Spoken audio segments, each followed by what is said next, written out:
চৈতন্য শাশ্বত শ্বেত বস্ত্র পরিহিত মুক্তা ফলে মালার ন্যায় যার কণ্ঠ বিভূষিত, যার বামাঙ্গ পিঠে স্বয়ং জগন্মায় মহাশক্তি বিরাজমানা, যিনি পরমানন্দ স্বরূপ, আবার যিনি অন্তরাত্মার পরমেশ্বর, সেই অনন্ত কোটি ব্রহ্মাণ্ডের ঈশ্বরের চরণে আমার অনন্ত কোটি প্রণাম জানায়।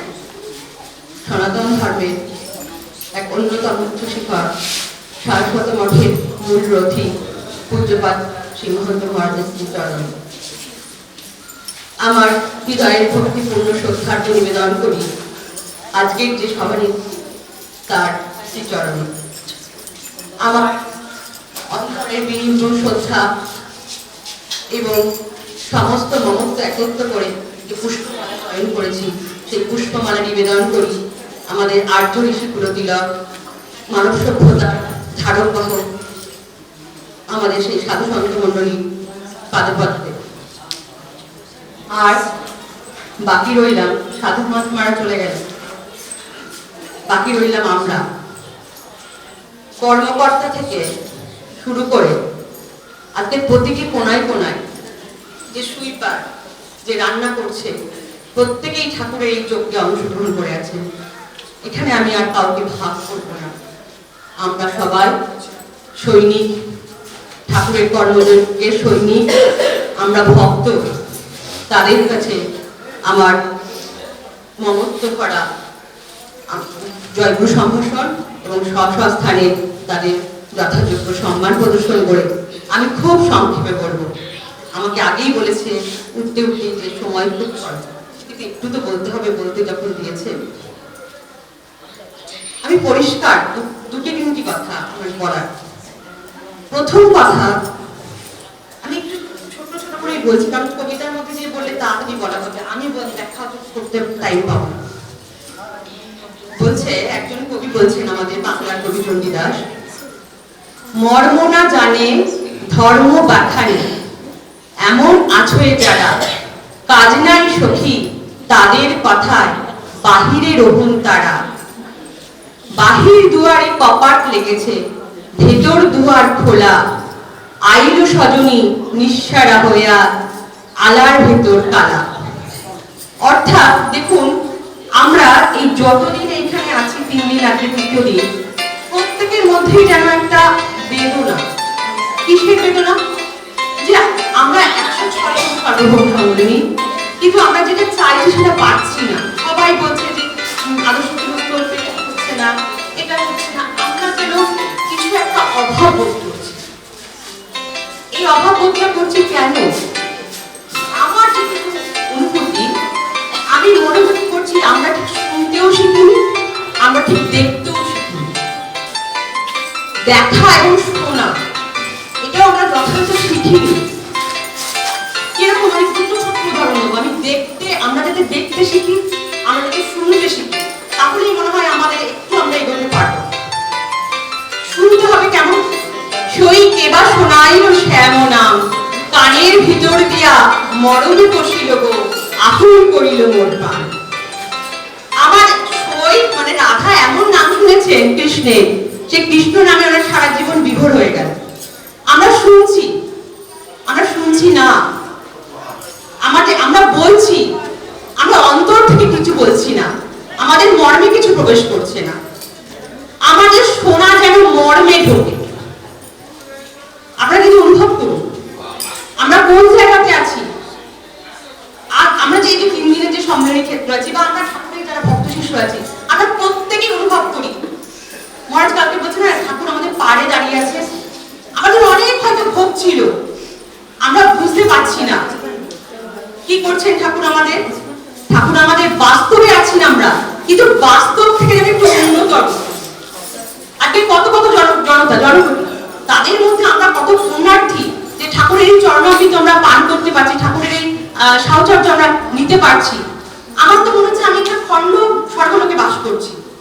স্বর্গলোক থেকে কিছু কম না, কিন্তু পূর্ণ নয়, কারণ এটা শেষ হয়ে যাবে।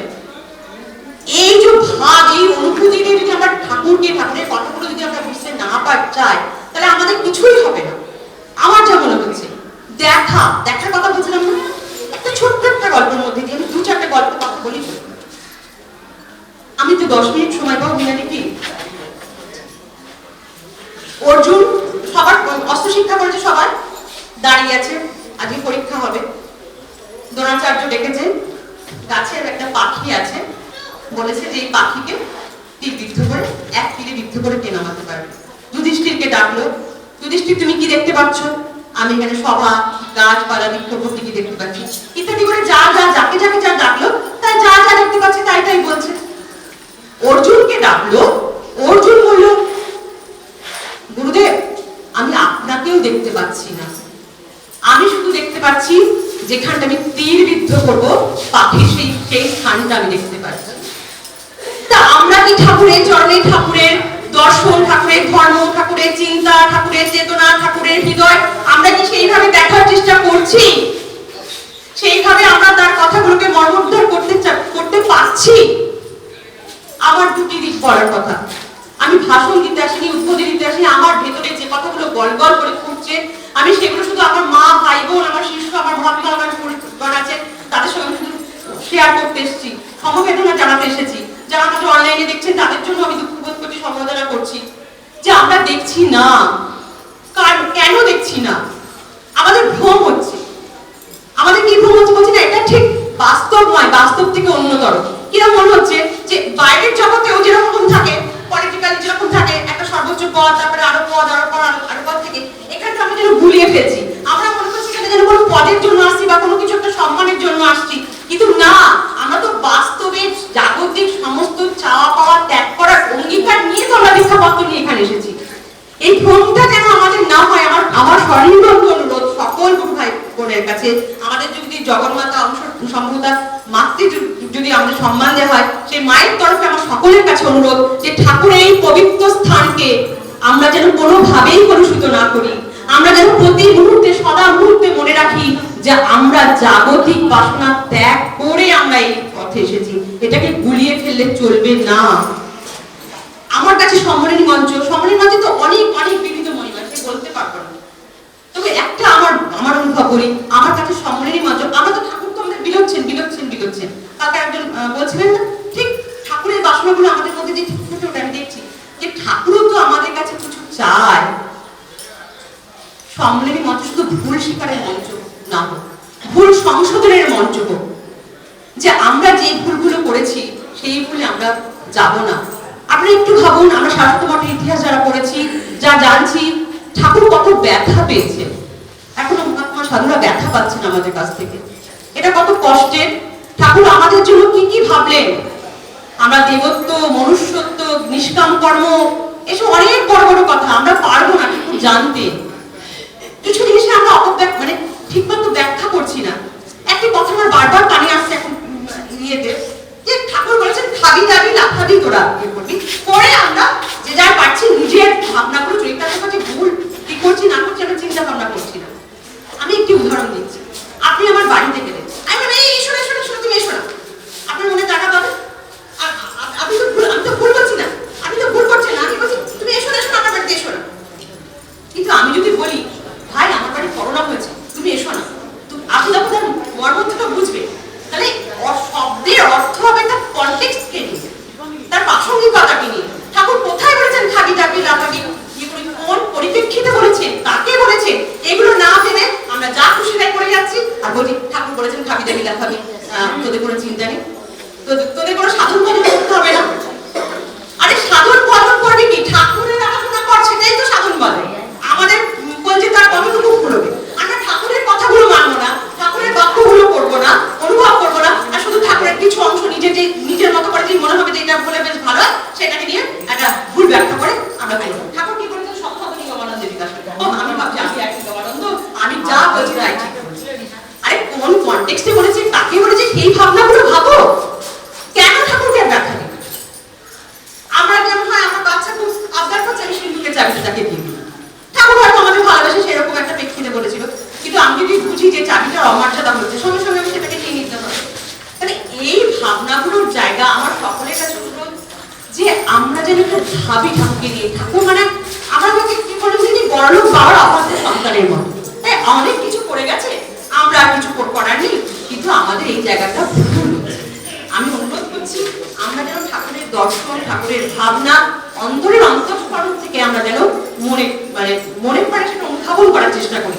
শুধু আমরা তোতাপাখির মতো বলছি, তথ্যপাঠ করছি, প্রতিদিন এখন বর্ণনা করছি, প্রতিদিন এই আদর্শ গৃহস্থ জীবন সম্পর্কে শুনছি, সঙ্গ শক্তি শুনছি, সবই শুনছি, কিন্তু কাজই যেন আসছে না। আসছে কিছু কিছু ক্ষেত্রে আসছে, একদম না, কিন্তু যে বৃহৎ আকারে আসার কথা সেটা আসছে না। সেইটা যেন আমরা একটু অনুভব করার চেষ্টা করি। আরেকটা জিনিস, আচ্ছা এটি গেল আমাদের নেগেটিভ কথা যে আমরা যেটা করবো না, তাহলে আমরা কি করবো? ঠাকুর কিন্তু আমাদের করতেই বলেছে।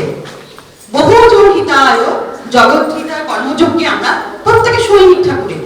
আপনারা একটু ভাবুন, যুদ্ধ কিন্তু লেগে গেছে। কুরুক্ষেত্র কোথায় ছিল জানেন? কুরুক্ষেত্রে যদি আমরা গীতা পড়ি সেখানে দেখবেন বলছে যে খুব শীত, খুব গ্রীষ্ম, কিন্তু দিল্লি তো এত শীত প্রধান নয়, তাই খুব গ্রীষ্ম প্রধান নয়। তাহলে কুরুক্ষেত্র কোথায়? আমাদের হৃদয় কুরুক্ষেত্র, আমাদের হৃদয় ধর্মক্ষেত্র।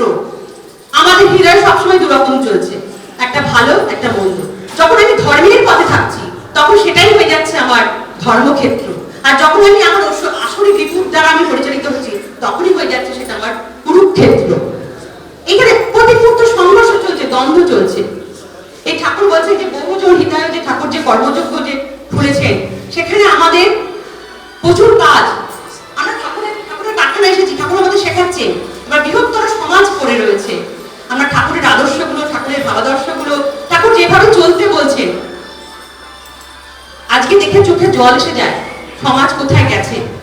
মা বাবা ছেলে তিনটে বাড়ি বাস করে, বাড়িতে কেউ কারোর সঙ্গে কথা বলে কি করে? পাশের ঘর থেকে পাশের ঘরে হোয়াটসঅ্যাপে মেসেজে খবর পাঠিয়ে দিচ্ছে। কি ছোট ছোট বাচ্চারা কি হচ্ছে? ছোট ছোট বাচ্চারা শুধুমাত্র যন্ত্রের শিকারে, তারা তাদের নিজেদের তারা যে একটা লিভিং থিংস সেটাই তারা ভুলে যাচ্ছে। আমরা কিন্তু মহাভাগ্যবান, মহাপুণ্যবান যে ঠাকুরের এই চরণাশ্রিত হতে পেরেছি। আমাদের কিন্তু অনেক কাজ, সারা বিশ্ব প্রতীক্ষা করে আছে ভারতের দিকে। দেখুন আপনারা কি চাইবেন? অর্থ। আমরা কি চাইবো? সাধারণ মানুষ কি চেয়েছে এত বেশি? ধর্ম, অর্থ, ধর্ম না অর্থ চাইছে, টাকা পয়সা, বাড়ি গাড়ি। সেটা তো আমেরিকা করেছে, আমেরিকা পাচ্ছে না, কোভিড এতগুলো মানুষকে বাঁচাতে পারছে না, তারা ভারতের কাছে ভিখারি। তাই ঠাকুরের বাণী, ভারত জগৎ সবাই পথ দেখাবে। তা আমরা যদি সৈনিক না হই, আমরা যদি প্রস্তুত না হই, সেই বিশ্ব চারদিকে তাকিয়ে আছে, আমরা ঠাকুরের কর্মগুলো করবো কিভাবে? সুতরাং সকলের কাছে অনুরোধ, আমি বেশি বিস্তারিত করবো না, শুধু অনুরোধ আমরা শুধু ঠাকুরকে মনন করি, ঠাকুরকে ধ্যান করি, ঠাকুরের কথাগুলো শুনে এগিয়ে চলি। এখানে আমাদের দেখুন, আমরা সব পোশাকি পরিচয় ছেড়ে দিয়ে এসেছি, আমাদের মধ্যে আর কিছু নেই, শুধু আমরা ঠাকুরের ভক্ত, ঠাকুরের ভক্ত, ঠাকুরের ভক্ত। আমি ছোট্ট একটি সাবান আর 2-4 লাইনের একটা কথা বলে আমরা কি ভক্ত আর কি হওয়া উচিত সেটা বলে। ভিক্ষা করে ফিরিতেছিলাম গ্রামের পথে পথে, তুমি তখন চলিতেছিলে তোমার স্বর্ণরথে। অপূর্ব এক স্বপ্ন সম লাগতেছিল চক্ষে মম, মরি একই রাজাধিরাজ। আজি শুভক্ষণে রাত পোহালো, বাহির না হতে হতে দেখিলাম কাকে পথে, চলিতে রথ ধন ধান্য উঠাবো উড়াবো 2 হাতে। হঠাৎ দাঁড়িয়ে দেখি সহসা রথ আমার সামনে দাঁড়িয়ে গেল। দেখে মুখের প্রসন্নতা জুড়িয়ে গেল সকল ব্যথা, আমায় কিছু দাও গো বলে বাড়িয়ে দিলে হাত। মরি রাজাধিরাজ, এ কি লাজ, আমায় দাও কিছু, তুমি রাজাধিরাজ, আমার কাছে তোমার কি না চাইবার আছে এই ভিখারি ভিক্ষুকের কাছে? শুনি ক্ষণ কালের তরে রইল মাথা নিচু, ঝুলি হতে একটি কণা দিলাম তোমার হাতে। যবে পাত্রখানি ঘরে গিয়ে উজাড় করে খালি, আমার ভিক্ষা মাঝে একটি স্বর্ণ কণা দেখি। নয়ন জলে 2 চোখ ভরে কাঁদি তখন তরে, আমি কেন দিইনি তোমায় আমার সব উজাড় করে। জয় গুরু, জয় গুরু, জয় গুরু। ধন্যবাদ। এদের সঙ্গীত পরিবেশন করে দীক্ষা